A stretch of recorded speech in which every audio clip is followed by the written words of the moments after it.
and hear them We all like spend all nurses. their all.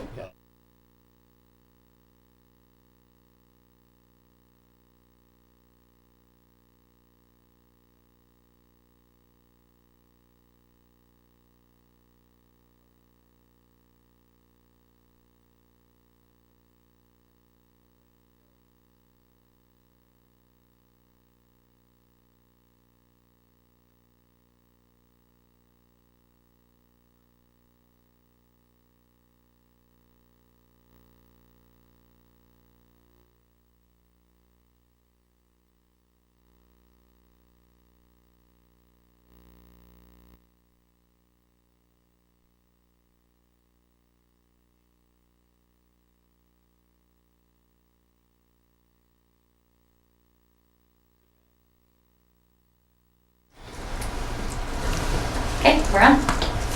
Welcome to the Utah Senate legislative update. This is the beginning of our third week. We had some discussion on the floor today. The Aspen bill passed out of the Senate. Maybe we'll have Senator Orkelin talk a little bit about that when he comes in. But we have Senator Main here to talk about voter registration, and Senator Harper is going to be talking to us about registration fees, the bill that he is moving through the Senate. And Senator Main, do you want to talk a little bit about the voter information bill? Yes, I always like to talk about the voter registration list. A number of months ago, Sherry Swenson, the clerk for the Salt Lake County, called me, and I went to her office and we saw what was there. It was someone that had come and bought our voter registration lists and put them on the website. And we didn't know why that would happen, but we watched it. And then we saw he sold advertisements, there was pop-ups, there was all kinds of commercial use of our lists. And that's when we decided to put legislation to stop that. We have legislation that scholarly endeavors, journalistic, you all be covered, political and governmental entities can buy the information. They can process it the way they've always done, but you cannot do it for harm. You cannot do it for advertisement. If you go into the website, there's been quite a bit of publicity about that. You can see that it goes by zip codes. You have your year you were born, the date you were born, how many times you had voted, your telephone numbers, addresses, everything. In the household, how many people live there, how many times they voted. I've had conversation, they say, well, this stuff's out there anyway. Well, maybe it is from some sophisticated website that they know how to do this, but we cannot be involved with doing this. The state of Utah and our citizens trust us to protect that as well as we can. We're not in the business for selling and promoting gain for someone else to make profit on the backs of our citizens. We need to stop this. This legislation needs to pass. Any questions for Senator Main? Senator, I don't know if this is true, but I thought I heard that same individual posted similar lists from other states. Yes, he went obviously to the weakest states. We don't have anything to protect the citizens. Not that we just weren't aware of it, that it was an issue. And I passed out to my colleagues. There was 9 states that we just gleaned Friday that have really strict regulations.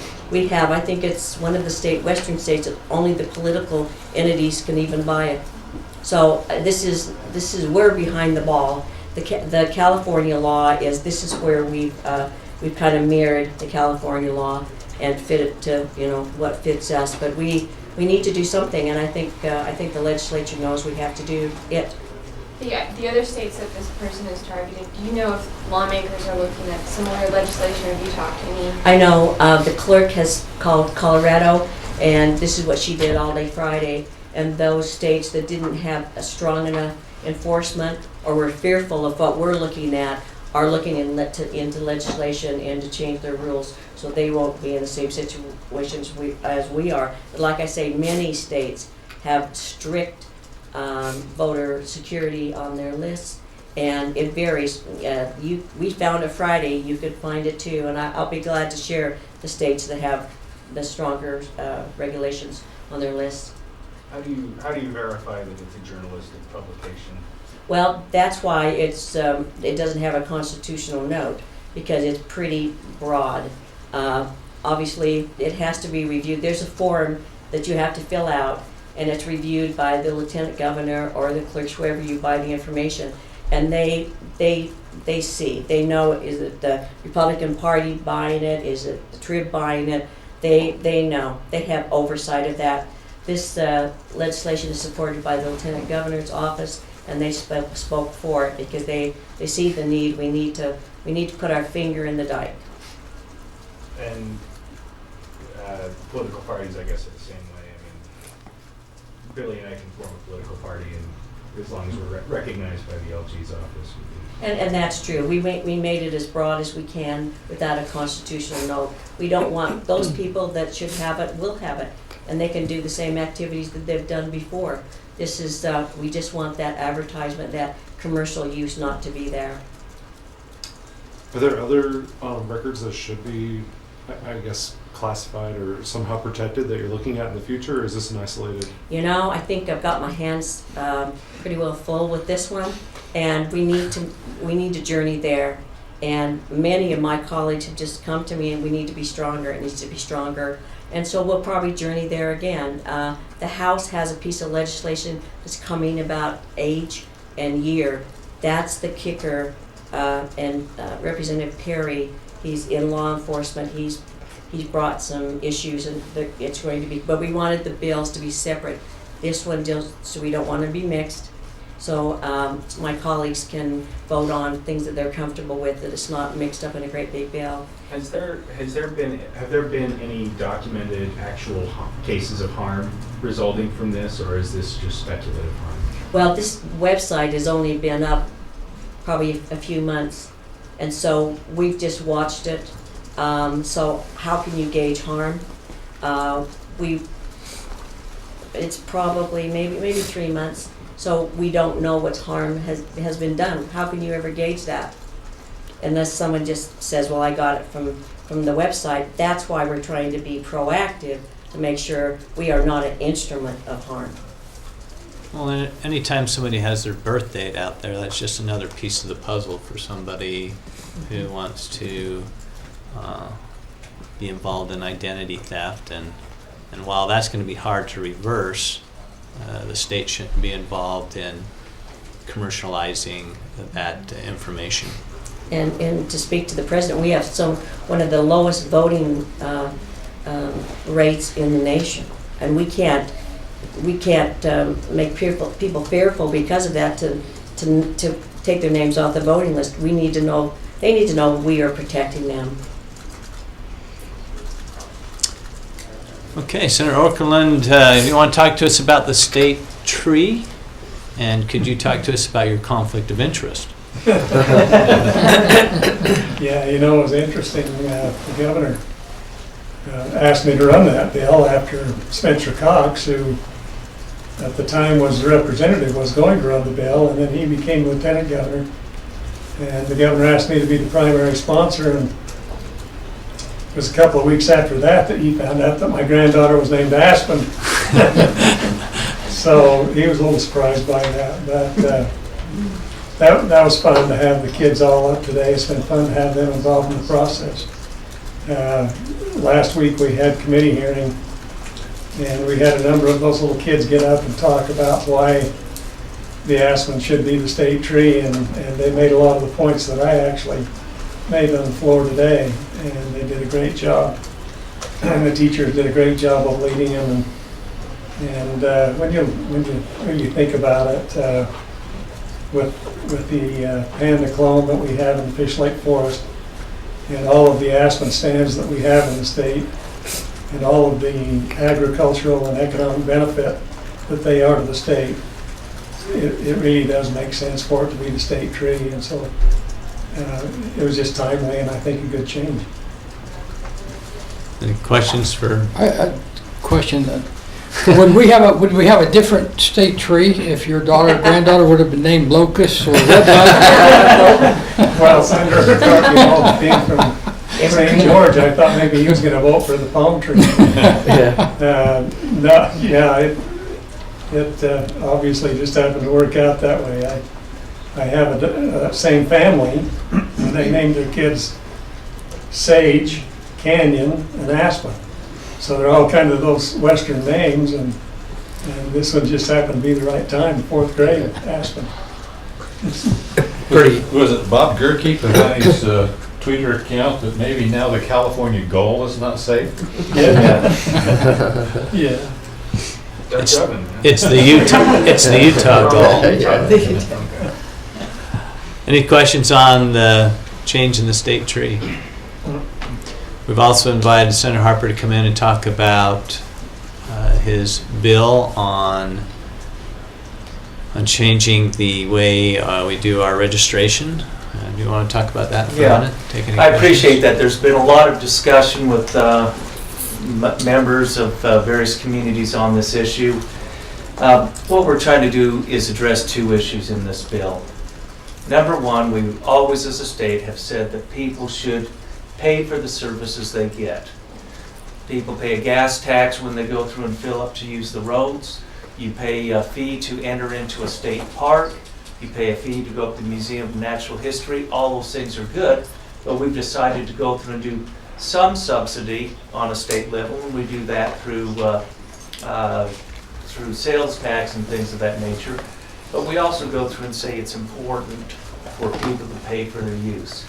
Now, this is not just an amendment to the registration fees. It is in support of air quality. Because if we get, and as we're doing now, which is right, we get more and more clean fuel vehicles out on the road, that reduces the amount of money that goes into the registration fees and the motor fuel account that go through and maintain those roads. If we do not maintain the roads, by default, we are increasing congestion in traffic, thus enhancing delays and making it so our air quality goes lower as we have vehicles waiting in traffic or idling and things like that. So the purpose of this thing is to go through and say an average vehicle pays $120 a year in motor fuel tax. Is that the right policy to go through and have that shared on by the vehicles who still impact the roads with the same amount of miles and with the same average trips per day, and have them pay their proportional share? Now we're talking to a bunch of different people and saying, what is it, that we need to do. Bottom line, this bill is in support of air quality and in recognition of the principle that the user should pay for their impact and for the service that they receive.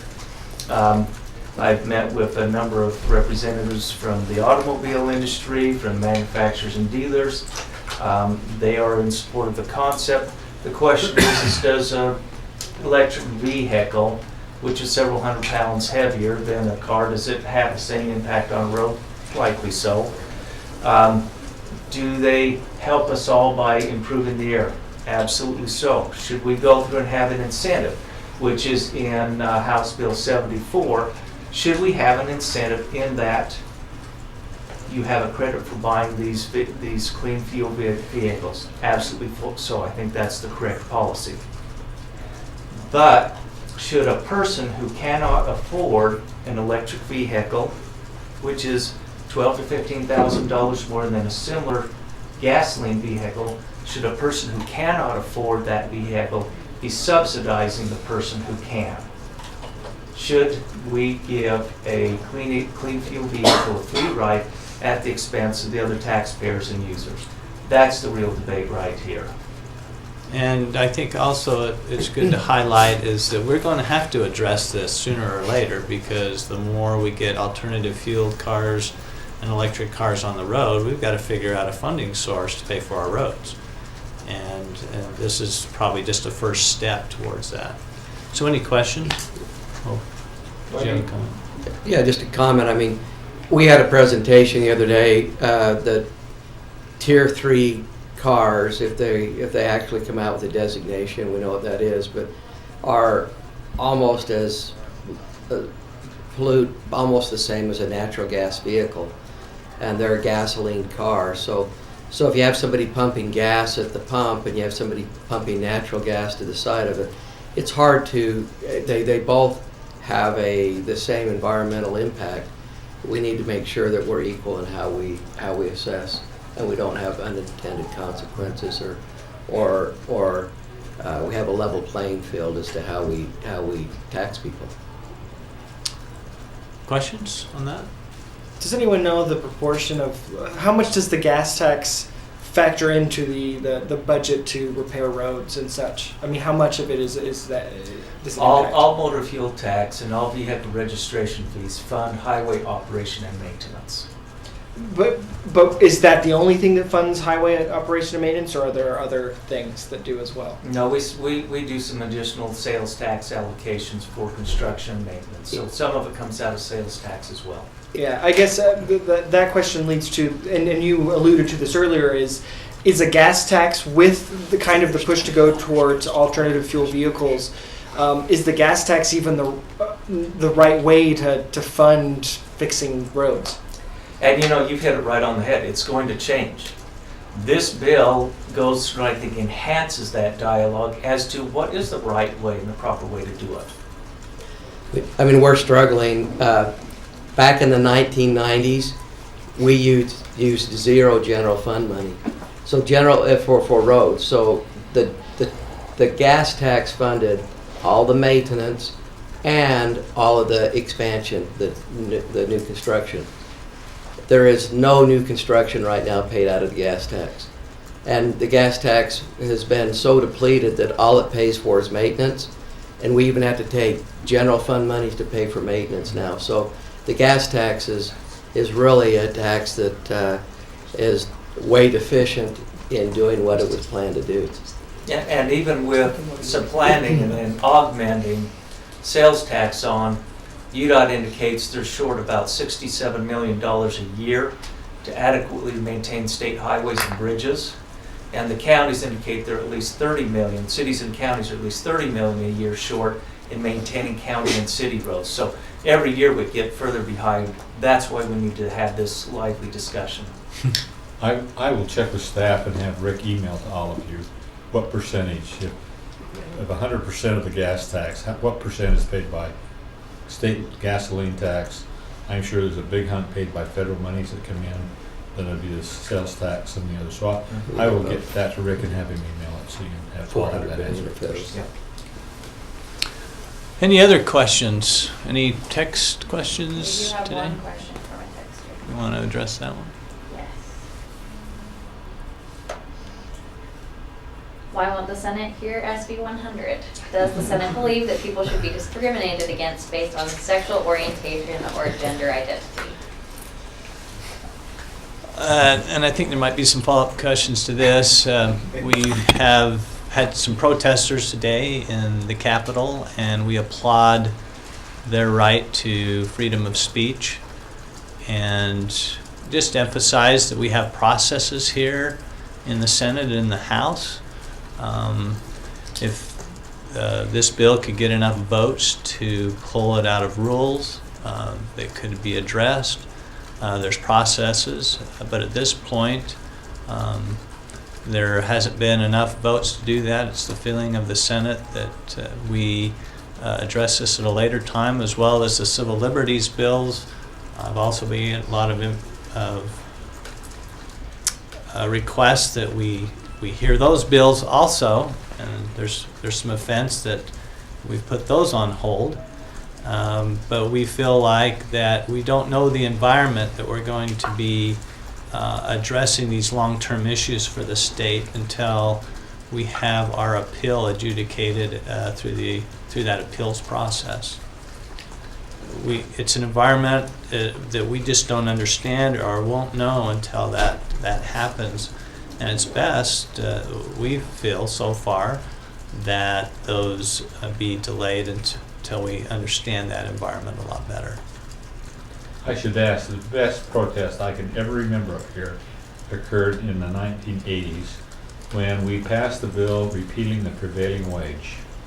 There was some guy named Eddie Main or something like that in City who had this hall packed. I was there. Absolutely packed. And they were chanting veto, veto, veto, and the whole place resonated. I'll never forget that. Did it work? I'm too old to remember that. It didn't work. I know. But it's a great tribute to Eddie May. He Thank did a you. great job. Yeah, but I think it highlights that we have this freedom and we respect that completely as a Senate. And so that's the way we make policy here. We hear from the constituents, and so I support their right to their freedom of speech. President, could you talk about the conversations you were having with Senator Urquhart? I noticed that he was coming and going between the protesters and your seat. Could you talk about a little bit what you guys discussed? Yeah, we were talking about maybe some ways that we could, like we did a couple weeks ago on a Monday night. Was it last week? Yeah, it was last Monday actually. How time changes, or I lose track of what time is.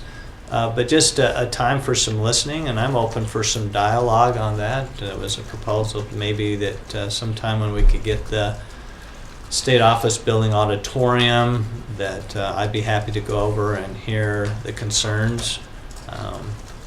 There's been representatives of the LGBT community that have come to me with their concerns, so I've heard a lot of that, and we're trying to have some open dialogue on that, but it was discussion on what we might do to create some dialogue. And I take it there's not been anything set up? Not yet, no. You mentioned the votes to get it, the bill out of rules. How many votes would be needed, and when was the last time that was checked or counted, I guess?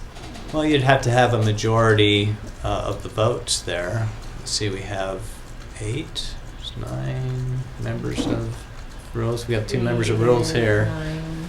And I think we have 9 members of rules. Has anyone made the motion to lift it out of rules? Senator Maine, Senator Jones? Not to my knowledge, but there could be. Committee's open. I mean, Committee's open, so you didn't watch and listen to them. I try to make it when I can, but I haven't been able to. last year, this bill made it out of rules and made it actually to a committee hearing, made it out of that committee hearing. Again, I think it's a different year when a federal court rules and we become involved in litigation. That's a game changer, and the president's right on. We don't know what the court is going to rule, so anything we do is going to be subject to that federal court action.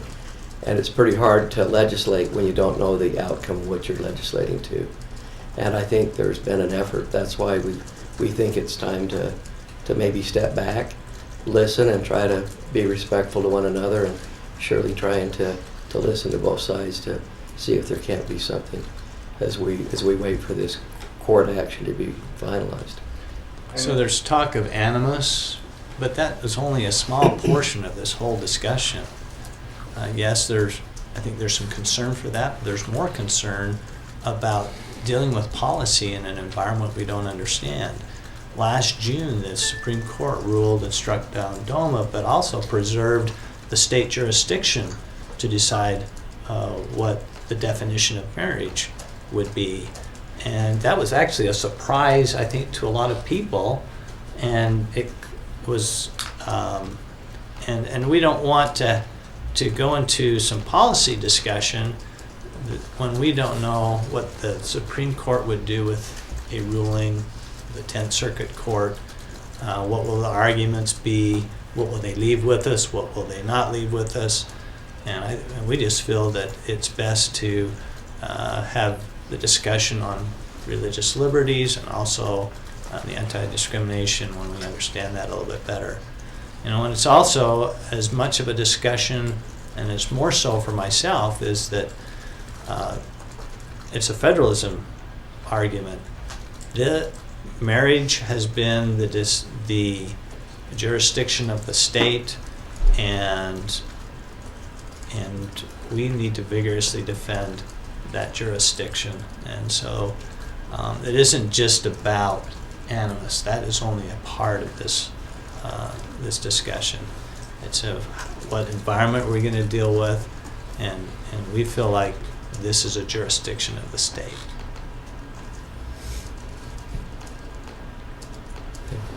Okay, any other questions? Thank you.